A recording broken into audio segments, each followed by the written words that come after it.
뿌리 깊은 교회, 건강한 교회가 되기 위해서는 우리가 먼저 예수 그리스도와 십자가에 뿌리를 내려야 된다라고 말씀을 드렸습니다. 그리고 두 번째는 건강한 교회가 되기 위해 우리는 사랑 위에 뿌리를 내려야 된다라고 말씀을 드렸습니다. 오늘은 건강한 교회가 되기 위해 우리가 뿌리를 내려야 될 세 번째 장소에 대해서 함께 말씀을 나누겠습니다. 건강한 교회가 되기 위해 우리가 뿌리를 내려야 될 세 번째 장소는 바로 말씀입니다. 우리 다 같이 따라 하실까요? 건강한 교회가 되기 위해 말씀 위에 뿌리를 내려야 합니다. 성경에 나오는 그러한 여러 나무 중에서 가장 안정적인 이미지를 풍기는 그러한 나무가 있습니다. 저는 아까 우리 박금성 원사님 기도하실 때 깜짝 놀랐습니다. 언제 제 원고를 보셨나 해서 깜짝 놀랐습니다. 예, 시편 1편을 아까 기도 중에 읽어주셨는데 바로 성경에 나오는 나무 중에 가장 안정감 있는 이미지를 가지고 있는 나무가 바로 시편 1편에 나옵니다. 시냇가에 심은 나무입니다. 시편 1편 3절에 보면 그는 시냇가에 심은 나무가 철을 따라 열매를 맺으며 그 잎사귀가 마르지 아니함 같으니 그가 하는 모든 일이 다 형통하리로다 라고 말씀하십니다. 이 구절에 나오는 우리말 성경에는 시냇가라고 번역해 놨습니다만 사실 원래 원문에 보면 물의 시냇가라고 표현되어져 있습니다. 물을 강조하고 있습니다. 물이 풍부하지 않은 이스라엘 지역에서 수분의 공급이 원활한 시냇가에 뿌리를 내린 나무처럼 생명이 보장된 그러한 나무는 없습니다. 그 나무는 연중 무성한 잎을 가질 뿐만 아니라 먹음직스러운 과실을 철마다 내기도 합니다. 사실 시편 1편의 이 시냇가에 심은 나무는 가장 적박한 곳에 뿌리를 내린 복 있는 사람, 에슐레이 하이시라고 합니다. 그러한 복 있는 사람에 대한 비유입니다. 복 있는 사람은 시냇가에 뿌리를 내린 사람입니다. 그렇다면 그가 그러한 곳에 인생의 뿌리를 내릴 수 있었던 이유는 무엇 때문입니까? 바로 그 이유가 시편 1편 2절에 나오고 있습니다. 바로 오직 여호와의 율법을 즐거워하여 그 율법을 주야로 묵상했기 때문입니다. 2절에 그런 구절이 나오죠. 오직 여호와의 율법을 즐거워하여 그의 율법을 주야로 묵상하는도다. 한마디로 말해 그는 하나님의 말씀에 뿌리를 내리고 그 말씀이 주는 거룩한 양분을 공급받으며 살았다는 것입니다.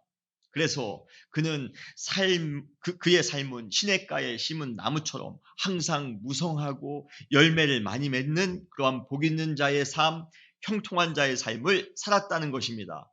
우리 복음성가 중에 그러한 찬양이 있습니다. 너는 시냇가에 심은 나무라. 하나님의 사랑 안에 믿음 뿌리 내리고 주의 뜻대로 항상 사세요. 사랑하는 은혜교회 성도 여러분, 우리의 뿌리를 시냇가에 잘 내림으로 하나님의 말씀대로 하나님의 뜻대로 항상 승리하며 살아가시는, 순종하며 살아가시는 여러분 되시기를 주님의 이름으로 축원합니다. 교회도 마찬가지로 거룩한 건강한 교회가 되기 위해서는 말씀 위에 뿌리를 내려야 합니다. 그래야 잎사귀도 우리는 무성하게 맺을 수가 있으며 열매도 풍부하게 맺을 수가 있는 것입니다. 만약 말씀에 뿌리를 내리지 못할 열매가 전혀 없게 된다면 우리는 큰 문제가 생길 수가 있습니다. 인생에 큰 문제가 생길 수가 있습니다.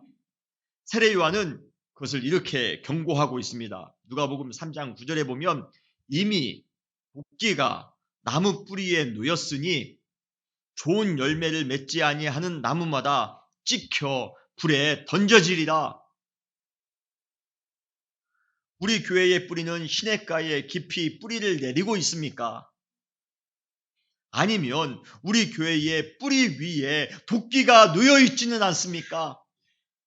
말씀 위에 뿌리가 내려져 있느냐 그렇지 않느냐 하는 것은 우리가 중국집에서 짜장을 시키느냐 짬뽕을 시키느냐 결정하는 것 같이 부담 없이 선택할 수 있는 그러한 종류의 문제가 아니라 사느냐 죽느냐, 우리가 영생을 하느냐 아니면 영원한 심판을 받느냐, 이것을 다투는 생존의 문제입니다. 그러므로 우리 교회는 말씀 위에 뿌리를 내리기 위하여 노력해야 됩니다. 우리 은혜교회는 말씀 위에, 하나님의 말씀 위에 뿌리를 내리는 그러한 교회가 될 줄 믿습니다. 그렇다면 기본적으로 하나님의 말씀은 무엇입니까? 말씀은 무엇을 의미합니까? 우리가 신앙생활 하는 데 있어 한 가지 큰 딜레마가 있습니다. 그것은 인간은 보이는 것을 믿는 존재인데, 이해가 되는 것을 믿는 존재인데, 하나님은 보이지 않는 존재라는 것입니다. 하나님이 보이는 분이라면 얼마나 우리가 믿기 쉬웠겠습니까? 전도를 하다 보면 세상에 수많은 사람들이 그렇게 말합니다. 하나님의 존재를 보여줄 수 있다라고만 한다면 본인들은 믿겠다라고 말하는 그러한 세상 사람들을 우리는 많이 만날 수가 있습니다. 이 딜레마를 극복하기 위하여 보이지 않는 하나님을 우리 인간이 인식할 수 있도록 하기 위하여 하나님께서는 우리가 이해할 수 있도록 그러한 방식으로 자신을 나타내 보여주셨습니다. 우리는 그것을 뭐라고 합니까? 계시라고 합니다. 사역을 하다 보면 많은 사람들이 다양한 방법으로 하나님을 경험했다라고 말하는 것을 듣곤 합니다. 어떤 사람은 꿈속에서 하나님을 환상을 보았다라고 말하는 사람도 있습니다. 어떤 사람은 기도 가운데 하나님의 음성을 들었다고 말하는 사람도 있습니다. 종교적으로 매우 민감한 사람 중에는 공원에서 산책하는 중에 아니면 혼자 설거지하는 중에 신비하게 하나님을 경험했다라고 하는 사람도 있습니다. 물론 하나님은 전능하신 하나님이시기 때문에 그러한 초자연적인 계시의 경험을 우리에게 주실 수 있습니다. 예, 하나님의 음성 들을 수 있고 하나님의 환상 볼 수 있습니다. 그러나 우리가 종교라는 이름으로 그러한 신비로운 체험을 분별 없이 당연한 것으로 받아들이는 것, 그리고 더 나아가 그러한 신비한 계시만을 맹목적으로 추구하는 것은 문제가 될 수 있습니다. 경우에 따라 잘못된 계시로 인해 건강한 신앙생활에 치명적인 독이 될 수도 있습니다. 그래서 실제로 그러한 주관적인 체험, 주관적으로 하나님의 그러한 놀라운 체험을 했다라면 우리는 더욱더 겸손하셔야 됩니다. 그런데 하나님의 그러한 모든 계시 중에 모든 사람들에게 동일하게 보여주신 그러한 객관적인 계시가 있습니다. 아까 환상을 보는 것, 하나님의 음성을 듣는 것, 그러한 것은 어떠한 특별한 사람에게 주실 수 있는 것일지 모르지만 하나님께서 모든 사람에게 동일하게 주신 객관적인 계시가 있습니다. 그것이 무엇입니까? 바로 하나님의 말씀입니다. 하나님의 말씀입니다. 하나님은 인간의 의사소통 방법인 언어와 말씀을 통해 본인 자신을 계시해 주셨습니다. 우리는 말씀을 통하여 하나님의 성품과 하나님의 인격, 하나님의 사역과 하나님의 가르침을 우리는 알 수가 있습니다.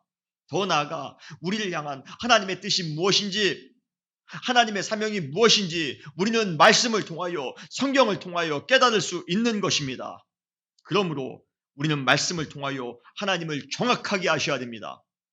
말씀을 통해 하나님을 체험하는 것이 가장 기본적입니다. 가장 안전한 방법입니다. 말씀 외의 것으로 하나님을 알려고 하는 순간 우리는 잘못된 신앙에 빠지기 쉽습니다. 그래서 말씀 위에 우리의 신앙이, 말씀 위에 우리의 교회가 뿌리를 내려야 되는 것입니다. 우리 은혜교회는 어떠한 개인의 환상이나 신앙적 체험, 은사에 뿌리를 내리는 것이 아니라 하나님의 말씀에 뿌리를 내릴 때에 건강하게 성장할 수 있음을 여러분 믿으시길 바랍니다. 목사님의 은사 위에 뿌리를 내리는 것이 아닙니다. 누구의 간증 위에 뿌리를 내리는 것이 아닙니다. 하나님께서 우리에게 보여주신 가장 객관적인 계시, 하나님의 말씀. 이 말씀을 능가할 수가 없습니다. 우리의 환상이, 하나님의 음성이, 우리의 주관적인 체험이 절대로 하나님의 말씀을 능가할 수 없습니다. 그래서 우리는 먼저 하나님의 말씀을 깊이 읽고 묵상하고 알기 위하여 노력해야 되는 것입니다. 우리 은혜교회는, 그리고 우리 은혜교회에 속한 사랑하는 모든 성도님들은 하나님의 말씀 위에 뿌리를 내리는 그러한 삶을 살아가시는, 신앙의 삶을 살아가시는 여러분 되시기를 주님의 이름으로 축원합니다. 우리가 말씀 위에 뿌리를 내려야 되는 이유가 있습니다. 3가지입니다. 첫 번째는 하나님의 말씀은 영원하기 때문에 그렇습니다. 우리는 영원한 것에 뿌리를 내려야 됩니다. 순간적인 것, 제한적인 것, 한정적인 것에 뿌리를 내려서는 안 됩니다. 인간의 어리석음은 현재의 형편, 현재의 상황이 평생토록 지속될 것이라 생각하는 것입니다. 내가 지금 가지고 있는 이 재력이, 내가 지금 차지한 이 권력이, 내가 이루어 놓은 이 명예와 인기가, 나의 지식이, 나의 젊음이 평생 지속될 것이라 생각합니다. 그러나 그러한 모든 것들은 너무 당황스러울 정도로 순식간에 시들어집니다. 우리는 우리 대한민국의 그 대통령의 역사만 보더라도 우리는 잘 알 수가 있습니다. 그곳에 올라가면 평생 떵떵거릴 줄 알았죠. 그러나 쉽게 시드는 것이 바로 세상적인 것들입니다. 누가복음 12장에 보면 한 어리석은 부자가 나옵니다. 어떻게 하다 보니 그해 곡식을 쌓아둘 곳도 없을 만큼 농사가 잘 되었습니다. 언뜻 보기에 그는 큰 축복을 받은 것처럼 보입니다. 우리는 보통 그러면 축복받았다고 하지 않습니까? 그래서 그는 신이 나서 큰 곡관을 집니다. 그리고 모든 곡식을 쌓아두습니다. 그는 평생 자신의 형편이 지금처럼 계속 잘 나가게 될 것이라 생각했나 봅니다. 그래서 그는 자신의 곡간에 인생의 뿌리를 내렸던 것입니다. 그는 아주 교만 섞인 투로 이렇게 말합니다. 누가복음 12장 19절입니다. 내 영혼아, 여러 해 쓸 물건을 많이 쌓아두었으니 평안히 쉬고 먹고 마시고 즐거워하자. 이거 우리의 로망 아닙니까? 우리도 이러한 삶을 살았으면 좋지 않겠습니까? 그곳에 뿌리를 내리고 즐거워하며 먹고 마시며 사는 것을 우리는 행복이라고 생각하지 않습니까? 그런데 그때 하나님께서 그에게 나타나 이렇게 말씀하십니다. 누가복음 12장 20절입니다. 어리석은 자요. 축복받은 자가 아닙니다. 지혜로운 자가 아닙니다. 뿌리를 잘 내린 자가 아닙니다. 어리석은 자요.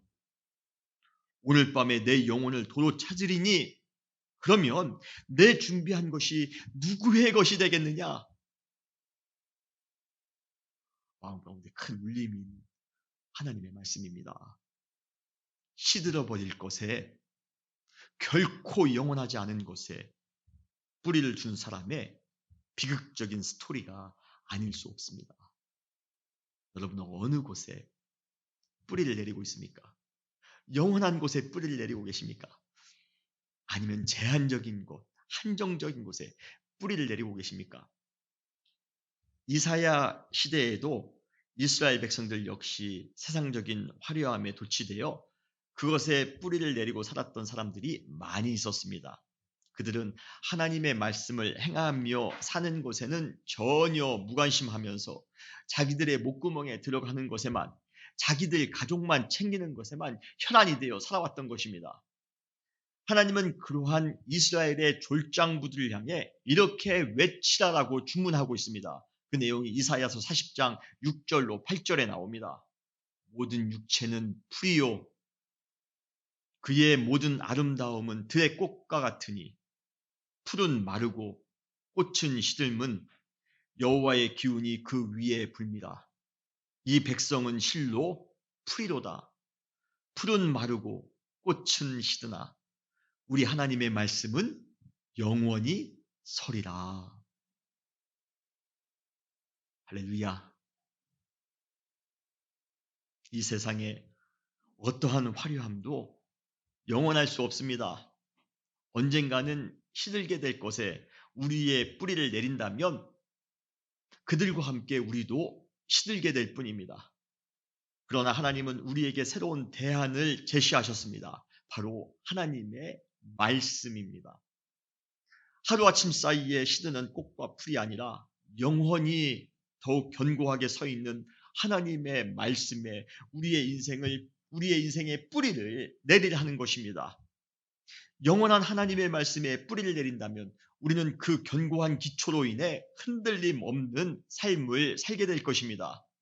영원한 하나님의 말씀에 뿌리를 내림으로 항상 영원한 기쁨을 유지하며 살아가시는 여러분 되시기를 주님의 이름으로 축원합니다.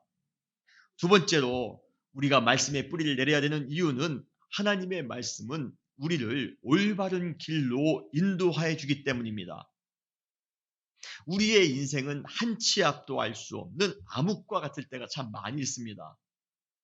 우리가 세상의 온갖 지식과 기지를 총동원하여 호의롭게 첫 발을 내디뎌 보지만 곧바로 우리는 예상하지 못했던 싱크홀을 만나 당황하게 됩니다. 칠흑같이 어두운 길을 차를 타고 갈 때 우리가 안심하고 안전하게 운전할 수 있는 이유는 차에 헤드라이트가 달려있기 때문에 그렇습니다. 가끔 우리가 어두운 인생길을 걸어가고 있을 때 차의 헤드라이트와 같이 우리의 인생길을 환히 밝혀줄 빛이 우리 가운데 있다면 얼마나 좋을까 하며 생각한 적이 우리 누구든지 다 있으실 것입니다. 그런데 감사하게도 그러한 빛이 우리에게 있습니다. 그것이 바로 무엇입니까? 하나님의 말씀입니다. 시편 119편 105절에 보면 여러분 다 잘 아시는 말씀입니다. 주의 말씀은 내 발에 등이요 내 길에 빛이니이다.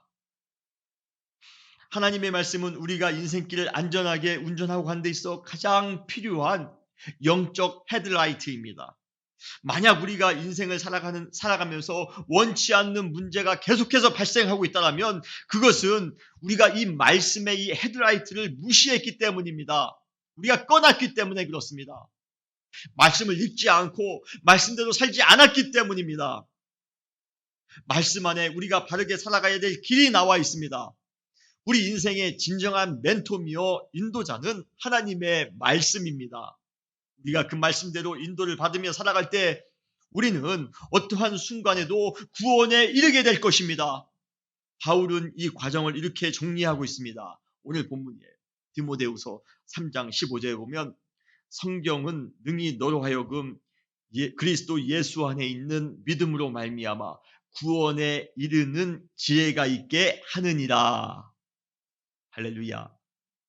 성경 말씀은 암흑 같은 인생을 살아가는 우리에게 구원으로 인도해주는 지혜의 빛이라고 말씀하는 것입니다. 그러므로 말씀대로 사는 것은 막막한 인생을 살면서도 올바른 길로 걸어갈 수 있도록 하는 영적 비결인 것입니다. 여러분의 삶이 막막하십니까? 아직도 어떠한 길로 가야 될지 알지 못하는 경우가 많이 있습니까? 답답하십니까?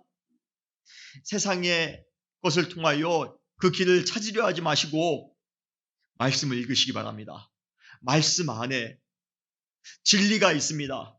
말씀 안에 우리가 바로 걸어가야 될 올바른 길이 있음을 여러분 믿으시길 바랍니다. 말씀에 뿌리를 내리시고 그 말씀에서 우리 가운데 비춰주시는 그 길을 향하여 믿음으로 걸어가시는 여러분 되시기를 주님의 이름으로 축원합니다.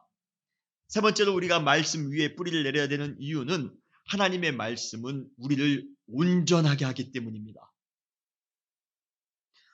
오늘 디모데후서 3장 16절로 17절에 보면 모든 성경은 하나님의 감동으로 된 것으로 교훈과 책망과 바르게 함과 의로 교육하기에 유익하니 이는 하나님의 사람으로 온전하게 하며 라고 말씀하십니다.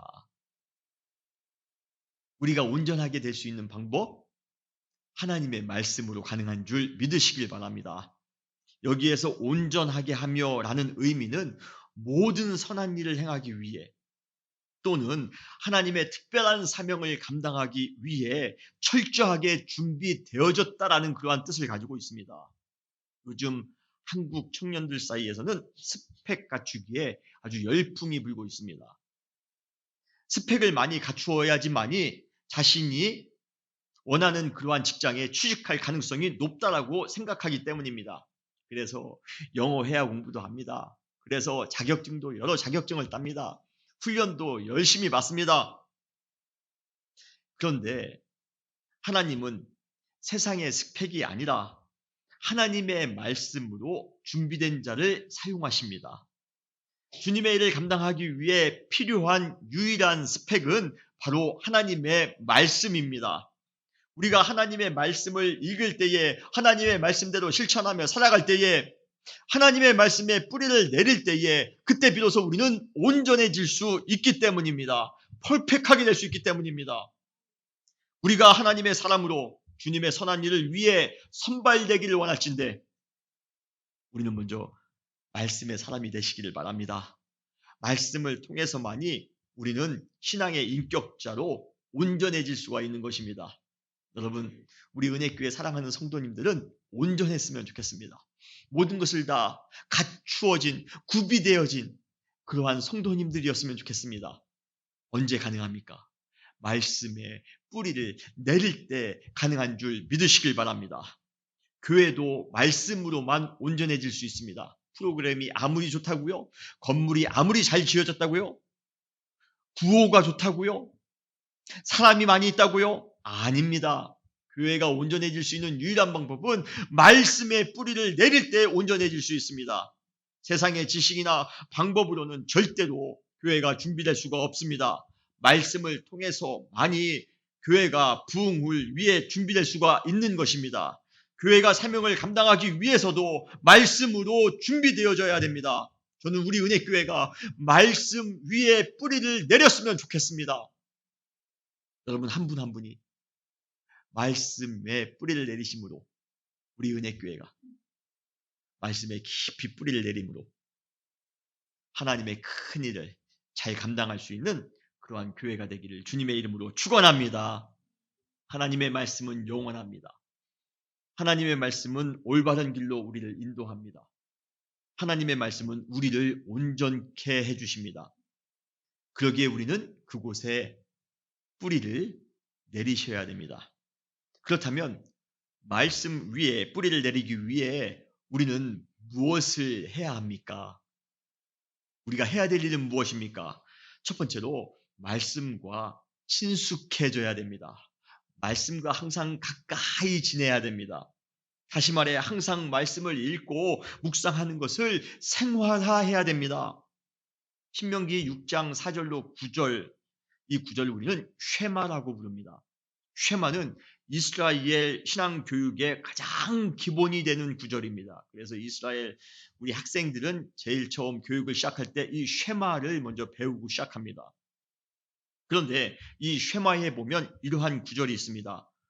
신명기 6장 6절로 9절에 보면 오늘 내가 내게 명하는 이 말씀을 너는 마음에 새기고 내 자녀에게 부지런히 가르치며 집에 앉았을 때든지 길을 갈 때에든지 누워있을 때에든지 일어날 때에든지 이 말씀을 강론할 것이며 너는 또 그것을 내 손목에 매어 기호로 삼으며 내 미간에 붙여 표를 삼고 또 내 집 문설주와 바깥문에 기록할지어다 라고 말씀하십니다.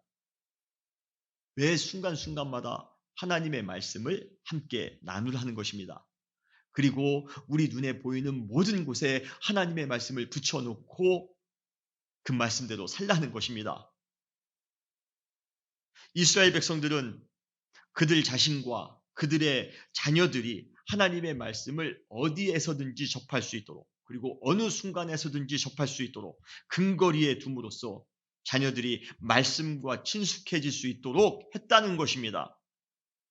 1년 12달이 가도 가정 안에서 한 번도 자녀와 더불어 말씀을 읽지 않습니다. 말씀을 나누지 않습니다.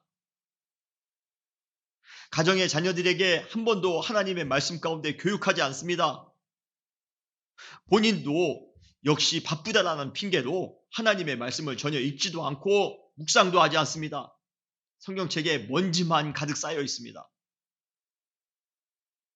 여러분, 그러지 마시고 하나님의 말씀과 친숙해지시기 바랍니다. 항상 하나님의 말씀과 가까워지시기 바랍니다. 누워있을 때든지 일어날 때든지 길을 걸어갈 때든지 이러한 표현은 모든 순간순간마다 라는 것을 표현하고 있습니다. 매 순간마다 우리는 하나님의 말씀을 우리 마음 가운데 읽고 그 말씀 가운데 순종하며 살아가셔야 되는 것입니다. 우리가 말씀의 뿌리기를 내리기 위해서는 그냥 되는 것이 아니라 의도적으로 하나님의 말씀에 다가갈 필요가 있습니다. 여러분, 의도적으로 하나님의 말씀 가운데 나아가시기 바랍니다. 그러기 위하여 여러분들에게 간단하게 4가지만 말씀드립니다. 첫 번째로 정기적으로 말씀을 읽으시기 바랍니다. 특정한 시간을 정해 놓으시고 일정하게 매일같이 성경을 읽으시기 바랍니다. 두 번째로 말씀을 마음에 새기시기 바랍니다. 묵상하시기 바랍니다. 암송하시기 바랍니다. 그 말씀을 나의 삶 가운데 인격화시키시기 바랍니다. 그 말씀대로 살아갈 수 있도록 매일같이 스스로 도전하시기 바랍니다. 하나님의 말씀을 여러분 마음밭에 새겨놓으시기 바랍니다. 세 번째로 성경 모임에 참석하여 깊이 배우시기 바랍니다.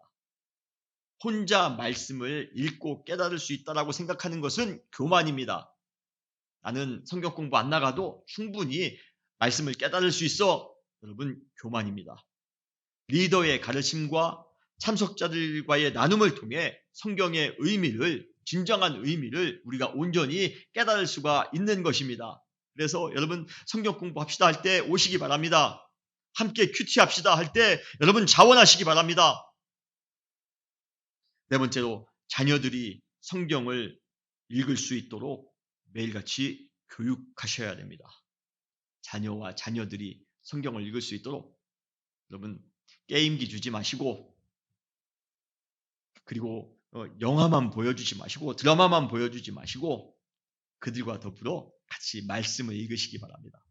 한 번이라도 하루 1시간이라도 1분이라도 그 아이들에게 말씀을 읽는 모습을 먼저 여러분들이 보여주시고 그리고 그 아이들과 같이 더불어 하나님의 말씀을 읽을 때에 그 가정은 말씀의 가정이 될 수 있습니다. 건강한 가정이 될 수 있습니다. 하나님의 말씀에 항상 친밀한 그러한 여러분들의 삶이 되시기를 주님의 이름으로 축원합니다. 두 번째로 우리가 해야 될 것은 말씀을 행하여야 합니다. 말씀을 우리가 많이 외우고 묵상하는 것 중요합니다. 그러나 더 중요한 것은 말씀을 행하는 것입니다. 알기만 하고 행하기를 주저한다면 그들이야말로 예수님께서 비난하셨던 외식하는 자들이 될 뿐입니다. 하나님께서 우리에게 말씀을 주신 1차적인 목적은 그 말씀대로 순종하며 살도록 하기 위한 것입니다. 마태복음 5장부터 7장까지 우리는 산상수훈이라고 합니다. 그 산상수훈의 마지막 7장에 보면 하나의 비유로 산상수훈이 끝납니다. 바로 반석 위에 집을 지은 자와 모래 위에 집을 지은 자의 비유입니다. 그런데 이 두 사람에게는 한 가지 공통점이 있고 또 한 가지의 차이점이 있습니다. 공통점은 무엇입니까? 이 두 사람은 하나님의 말씀을 이미 너무 잘 알고 있다는 것입니다. 그런데 이 두 사람에게 있어 결정적인 차이점이 있습니다. 그것은 무엇입니까? 반석 위에 집을 지은 사람은 하나님의 말씀을 듣고 그 말씀대로 행했지만 모래 위에 집을 지은 사람은 하나님의 말씀을 듣긴 들었습니다.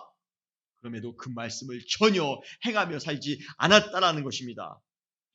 여기서 그들의 인생은 완전히 달라집니다. 한번 말씀을 한번 읽어보실까요? 마태복음 7장 24절로 27절. 그러므로 누구든지 나의 이 말을 듣고 행하는 자는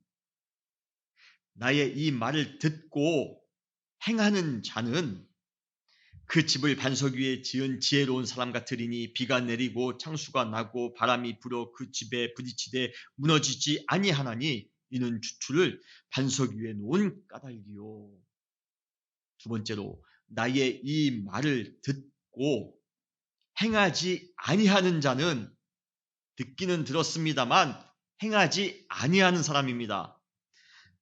그 집을 모래 위에 지은 어리석은 사람 같으리니 비가 내리고 창수가 나고 바람이 불어 그 집에 부딪힘에 무너져 그 무너짐이 심하니라. 별 차이 아닙니다. 어떤 사람은 듣고 행했습니다. 어떤 사람은 듣고 행하지 않았습니다. 그랬더니 어떤 사람은 어떠한 어려움 가운데에도 무너짐이 없습니다. 반면에 어떠한 사람은 완전히 무너집니다. 기초가 약하기 때문에 그렇습니다. 뿌리가 약하기 때문에 그렇습니다. 여러분, 하나님의 말씀을 듣고 하나님의 말씀을 행하기 위하여 노력하시는 여러분 되시기를 주님의 이름으로 축원합니다. 우리 시대의 교회의 사명은 아주 단순합니다. 말씀대로 그대로 행하며 사는 것입니다.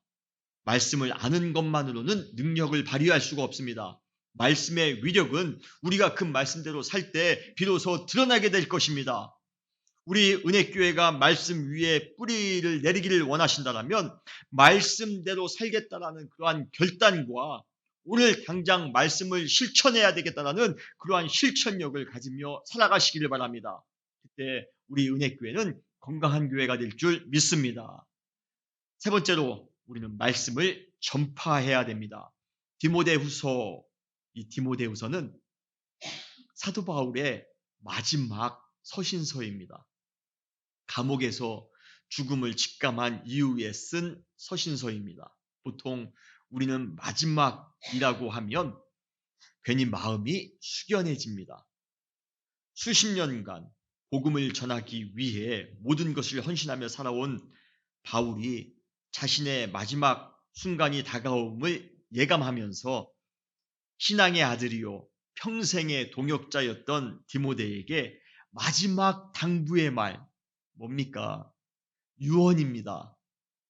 마지막 당부의 말을 남기고 있습니다. 특별히 디모데후서 4장 2절이 그 말씀입니다. 디모데후서가 4장밖에 없습니다. 4장 2절이면 거의 마지막입니다. 말씀을 전파하라. 때를 얻든지 못 얻든지 항상 힘쓰라.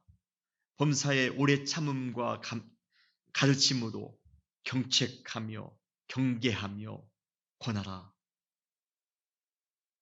유언과 같은 노사도의 권면입니다.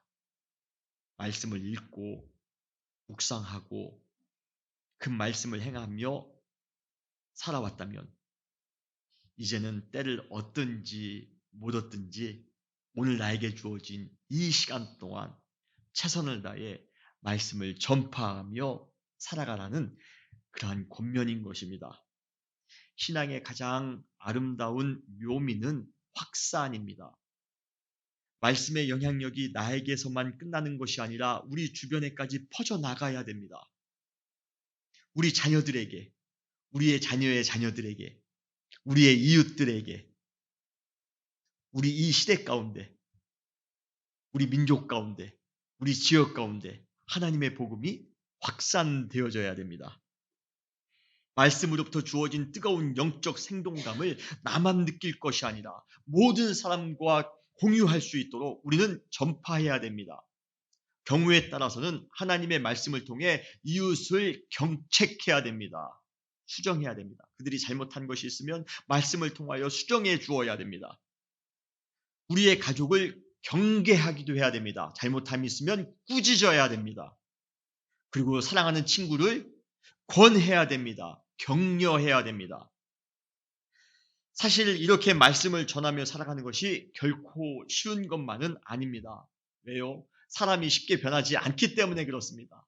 경계하고 경책하고 권하여도 참 사람이 쉽게 변하지 않습니다. 주일날 주님 앞에 나와 예배드리는 것 그 자체 그 마음도 하나도 가지지 못할 만큼 변화가 어려운 것이 바로 우리 인간입니다.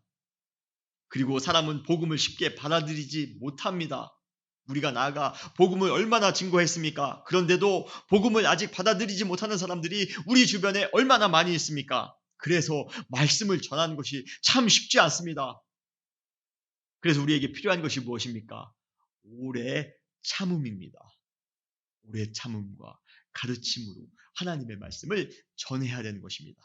때를 얻든지 못 얻든지 하나님의 말씀을 증거하며 살아가셔야 됩니다. 사랑하는 은혜교회 성도님,